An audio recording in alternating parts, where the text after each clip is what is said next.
Hey everybody, HomeSliceHenry here, and in today's video, I'm showcasing a 150 point climb in only 3 sets that I had in the Open Great League with a very powerful Pokemon, Dewgong.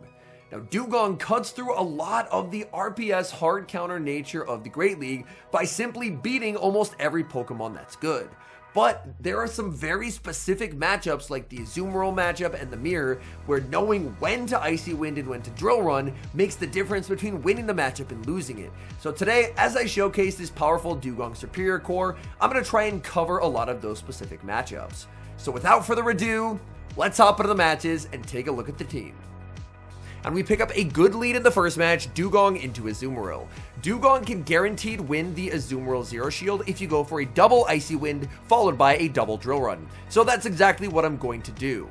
If my opponent eventually decides to switch out, this is great for me as I have 2 better answers to the Azumarill in the back. So I'm going to Icy Wind again. Opponent is now going to save switch into Shadow Drapion. Drapion can go for a crunch, but it will not be enough to knock out. I do have a pretty decent Dewgong, so I can hang on and then bait with the Icy Wind. And then, no matter what they do here, I am going to be switching out. They end up no-shielding, but now I can send in Charjabug.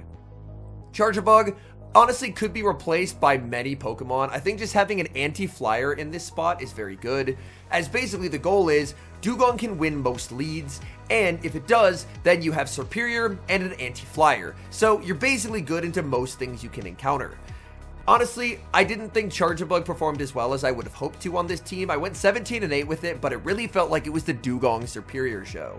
And in the few instances when you can't win the lead with Dewgong, just try and soft lose it, get it as low as you possibly can, and then Superior can sweep so many backlines. So many teams are just absurdly just core broken to smithereens by Superior. So Superior, I think, is a really good pick for this final few days of the Great League. My opponent is now into the Hangry form, so I will need to respect the Dark type Aura Wheel. I do have a move banked on the Charjabug.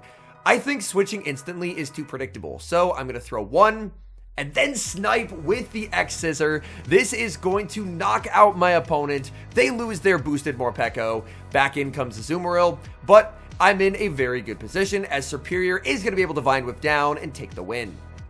We're moving into match number 2, Dewgong against Wigglytuff.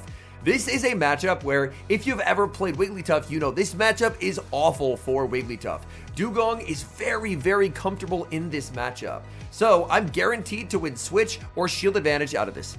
Opponent is now going to save switch into Dunsparce, and forcing them out is really nice because, again, I have a core that's very good in alignment in the back. Superior, going to absolutely crush Dunsparce. Now you may be asking what happens if you see a Dunsparce lead. There is a battle later in the video where I lead into a Dunsparce, I stay in, I play it out with the Dewgong, and I end up winning the game because teams are just completely unprepared for Superior. Here, since the Dunsparce was safe switched, I can very comfortably just tear it to smithereens with this Superior. Frenzy Plant will pick up the knockout. If they bring back in the Wigglytuff, they'll have to throw. They actually bring in Annihilate. I'm only going to get to 1 move, so I will go for the harder hitting Frenzy Plant, and I'm very okay letting myself get farmed down here because I have the alignment that I want. I have Charjabug on the Annihilate, and I'm going to have Dewgong on the Wigglytuff. So when they send back in the Wigglytuff, I can bring in the Dewgong. I'm still very healthy. I can no-shield the Swift.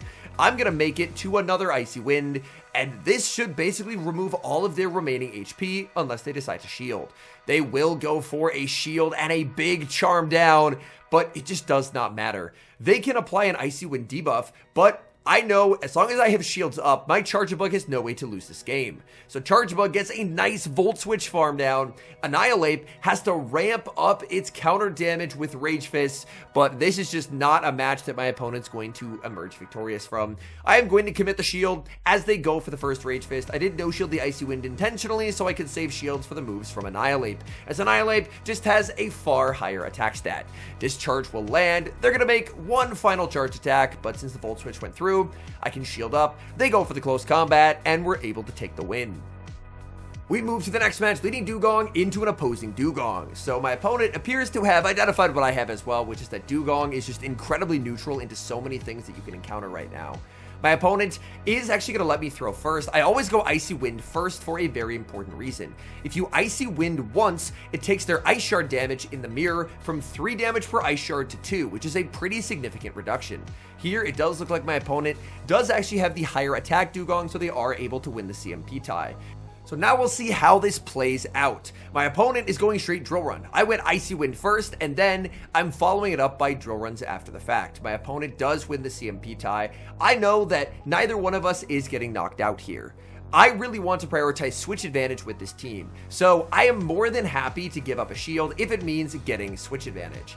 Now, something very interesting can occur here, and that is that my opponent, since they're only doing 2 damage per Ice Shard, is unable to Ice Shard me down. But since I'm still doing 3, my opponent realizes what's happening. They're going to get Ice Sharded down. They're forced to pivot out into Wigglytuff, and now I have to make a team read. I could send in either Pokemon here, but I'm expecting, since so many teams are weak to Serperior, that Serperior will have value in the back. So far, I've seen a Wigglytuff and I've seen a Dewgong. I wouldn't be surprised if it's a Mud Slapper. So I'm kind of throwing away the Charge-a-Bug here. And it is going to be a Mud Slapper, so we make the game-winning team read. My opponent was forced to pivot out because they realized with how I played the Dewgong mirror, it would have left them in a terrible spot where I could have exited with 2 Icy Winds. That's a nice catch from my opponent, but realistically, it's not going to affect the outcome of this game. In this moment, I actually forgot that I didn't have an Icy Wind banked. In my head, I was thinking, oh, I can Ice Shard down, leave with 2 Icy Winds, so I thought mentally that I had a move loaded. I did not, so that's why I switched into Dewgong, went, oh no, and immediately had to switch out into the Serperior. Good news is I will still be able to get the win in this matchup anyway, because Serperior just has a dominant matchup against the Marowak. We get the farm down, and even with a few misplays, we're able to take the win. Now we see our first Core Breaker lead, leading Dewgong into Corsola. Now Corsola, I do have a very good response to Corsola in the back with the Serperior, but Charge-a-Bug and Dewgong are both going to do very poorly here. So my plan is I'm just going to stay in with the Dewgong, and I'm going to have to start shielding. I need to get rid of this Pokemon. They are going to full send a Power Gem, which is a bit of a surprise, and I'm going to return fire with another Icy Wind. The Icy Wind is going to land. In hindsight, I think I should have actually gone for a Drill Run here. I don't know if this is just because of my opponent's specific Corsola or in general, but had I gone for a Drill Run, I could have actually farmed down there, whereas here, unfortunately, I was not able to. So I'm forced to go down 2 shields, but I have switch advantage, and having switch advantage is quite nice. My opponent sends in a Marowak, and they actually do a bait and switch here. They bring in the Marowak, they quick switch, do a Peekaboo, and they send out a Alolan Sandslash. Now, Alolan Sandslash, they're now debuffed, so I'm very comfortable sending in the Charge-a-Bug, because I need to keep the Charge-a-Bug away from the Mud Slapper at all costs. And I still have Serperior in the back, and I think being ABA strong to Mud Slap is very, very good in this meta. Additionally, you'll notice with this team, I do not have a Charm weakness.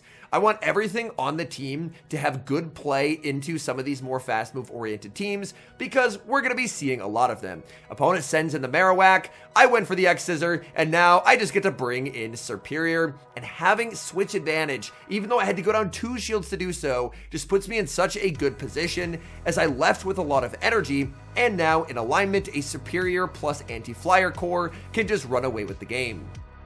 I get to fire off Aerial Ace after Aerial Ace, peeling away the opponent's final shields. My opponent is now going to switch to Sandslash. Sandslash is going to be able to KO the Serperior, taking advantage of the desyncs in the timers, but I'm still just at a very okay spot because Dewgong is going to get a farm down and gets to exit with a move. The Mud Slap goes through, but this Marowak is basically already KO'd, so the Mud Slap's not going to matter as the Icy Wind delivers victory. We've got another tough lead in the next match, leading Dewgong into Dunsparce. This is a Core Breaker. It does well into the Dewgong, and it does well into the Charge-a-Bug, so I'm just going to stay in and play this out. My opponent actually gets a bit fancy with it, waiting the turn there, watching to avoid a catch, but I'm never switching out of here. In this particular matchup, I decide not to play for Switch. Oftentimes with this team, I like playing for Switch, but what I know about Dunsparce teams is a lot of Dunsparce lead teams are very poorly constructed where they actually don't have anything in the back for Serperior. So my game plan is basically just to get the Dunsparce as low as I can and anticipate the fact that Serperior should have very good play in the end game. I bring in Serperior and I one-turn lag and I actually don't get my Vine Whip through. This is incredibly impactful, as you're going to see. They survive on 1 HP to get to another move, so they never should have got that move if the game worked as intended. But Superior is an absolute beast, and people who run Dunsparce lead do not know how to put Superior counters behind it. So now I get to launch a Frenzy Plant at a Malamar. If you're bringing a Malamar into a Superior, then you do not have a Superior answer, and now I send in Charjabug. They're staying in to throw moves. So it seems like, despite the fact that I was core broken on the lead, now I'm the one doing a bit of core breaking. So I will fire off the X Scissor. Opponent is going to commit the shield. And now they are going to make it to one final charge attack. I still don't know what they have back there. So I am going to be committing my shield. And it's going to be their own Superior. So, true to form, they did not have an answer to a Superior up energy. And now, with some energy available on my own Superior, and the fact that I'm already at another X Scissor, this game should be over. I just have to wait until they throw, and the moment they do, then I'm just going to be switching out into my own Superior. Frenzy Plant does quite a lot of damage. Oh, I actually didn't have any energy on my Superior, I stand corrected, but I'm healthy enough where I can survive the Aerial Ace, so that's what wins me the game. We threw the energy at the Malamar, but even though we had back-to-back pretty bad leads, Dewgong being able to muscle through those bad leads, get the opponents low, and debuff them sets us up very nicely. We get a much better lead in the next match leading into Shadow Drapion. Anytime you see Shadow Drapion lead, it's a very safe bet there's going to be an Azumarill in the back. So not only do we just win the lead with Dewgong, because Dewgong does incredibly well here, but on top of that, our backline should do very well into theirs. Icy Wind bait is going to grab a shield from the opponent, and now this move does not knock out unless they get the crunch debuff on the first. So I'm going to be able to click the Drill Run, but here I make a pretty massive error. I should Drill Run here to guarantee both shields or switch advantage, and by Icy Winding, now I give my opponent the opportunity to no shield and actually get an advantage. So this is very, very poorly played by me. Icy Winding first against Drapion is great, but the way that I've played it, now I'm actually in a position where I should probably lose this game. And that never should have happened. If I had clicked Drill Run, I would have set up Superior with a 2-0 shield advantage, or I would have set up my Superior to just have switch advantage and be on the Corsola. So this game is probably going to end up being a loss, and it's entirely my fault. And that's something that I think is important to differentiate, because a lot of the times people will say, oh, I had a bad matchup, hard counters, all this and that. A lot of the times, if you end up critically examining your gameplay, you can figure out that there are so many more winnable games each day than you're able to get wins. And of course, we're all human. That's par for the course. But being able to critically analyze when you can play better and make better plays in the future, like in this game, for example, if I play better, I should always win this game against this opponent. But it was my error, and that's the reason why I lost. Here, I get the one-turn bring-in lag again. The good news is it's not going to matter. The game's over. I have lost it already. But that was such a winnable game if I execute better. We've got same leads in the next match, Dewgong into Shadow Drapion, and seeing the same leads actually makes quite a bit of sense in this end of season. People have figured out what's good, so people should be running these hyper top meta picks. So Drapion on the lead, very nice to see, and we know there's probably going to be an Azumarill lurking. So I am going to fire off an Icy Wind. They end up calling the bait, but that's okay. I mean, that's a great bait call by them, but I know that I can still win the zeros here. So as they go for the crunch, I can now fire off my Icy Wind and either win switch advantage or get a shield advantage. I'm very okay with getting a shield advantage against Drapion leads because normally Drapion leads just have nothing for Superior. So after thinking about it, I'm going to send in the Charjabug. Opponent safe switches out into Azu without even looking at what I switched in. And I'm very okay staying in and playing this out. Discharge is going to connect for some massive damage, and my opponent is going to go for a Play Rough. Play Rough will inflict some sizable damage onto the Charjabug, and I think I'm actually just going to go for a one-shield farm down. I think Charjabug energy will be good based on the fact that they pivoted an Azumarill into a Charjabug, so I am fully expecting the Charjabug will do well here. And now if my opponent sends in, oh, they actually send in a Marowak. I was going to say if they send in the Drapion, I'll just shield and go for the farm down. But as it turns out, they were just very weak to Superior, which is basically anytime you end up seeing one of those Drapion leads, Superior should do very well in the back. Rock Slide is going to connect. That does some pretty decent damage, and I'm now going to go for an Aerial Ace. My opponent knows their Drapion is too low. They can't win the game with it, so their only hope is to try and get to a move with the Marowak, but I have enough energy on Superior that a second Aerial Ace will pick up the KO. In comes the Drapion, that gets farmed down, and we're able to take the win. Moving into the next match, leading Dewgong into Malamar. So this is a bad lead for Dewgong, but with this team, the strategy is to never switch out. I played a few games where I switched out of the lead, and honestly, those were the games that I ended up losing. So even in a bad lead, I'm going to be staying in. No Malamar on Earth will ever superpower first here, because then they're heavily debuffed. So it's a pretty safe no-shield for the Dewgong, and now the game can begin.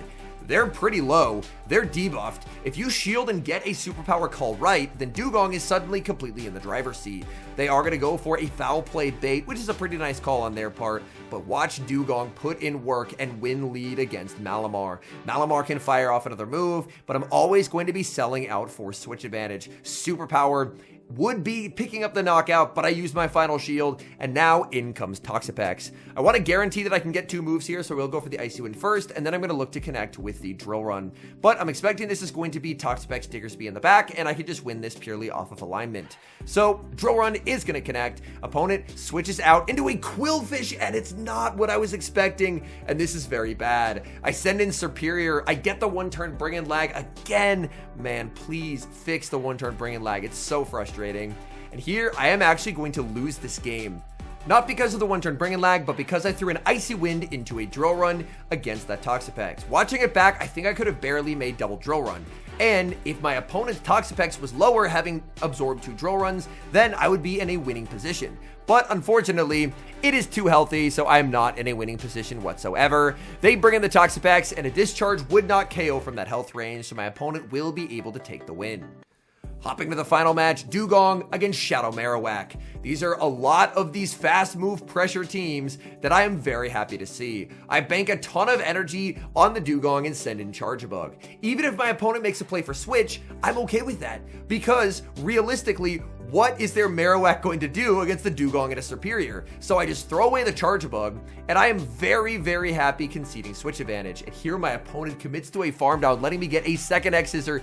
They are selling out 2 shields to get switch advantage, and I'm expecting they're going to blind Hydro, anticipating the Dewgong. So I'm going to go for something a little fun. I'm going to send in Superior. I am confident they did not go for the Ice Beam. It is just the Hydro Cannon. This is Hydro Cannon number 2. I can no-shield this as well. And now I'm up 2 shields. Their Marowak can do absolutely nothing into this team. Opponent sees the writing on the wall and concedes the match. If you want to try out this team yourself, you can definitely run a different Pokemon to Charjabug. I think having an anti-fighter that is also an anti-flyer is very good in that role. The main goal is you just want something that's going to beat the stuff that Superior does not want to see and have some pretty decent bulk to it. Charjabug, it's an interesting core breaker, but there are definitely some games where it feels pretty helpless. But I think having a Pokemon that fits those same characteristics, bulky, has a resist to fighting moves, and does very well into the flyers, will serve you quite well in that 3rd slot. But the Dewgong Superior core, just unbelievable. So many teams just completely folded to Superior, and Dewgong just offers immense neutral play. I think objectively, it is the most neutral Pokemon in these final few days of this particular season, because Azudrapion should be basically on every team. It's the best core. It does great into both sides of that core. The Mudslappers, the Charmers, like, it just does so well into all of those picks that I really think if you're looking to make a final push in these last few days of the season, this is a team that's worth trying. Even if you don't want to run Charjabug, as I mentioned, since Charjabug is not a meta Pokemon anymore, something else that fills those 3 characteristics, you can probably pretty easily slot that in and put yourself in a nice position to succeed. Thank you guys so much for watching. If you enjoy watching content like this, please do leave a like on the video and subscribe to the channel if you haven't. And a special thank you as always to our channel members here on YouTube. The support you guys provide is genuinely so appreciated. So thank you guys oh so very much. And until next time, I've been HomeSliceHenry.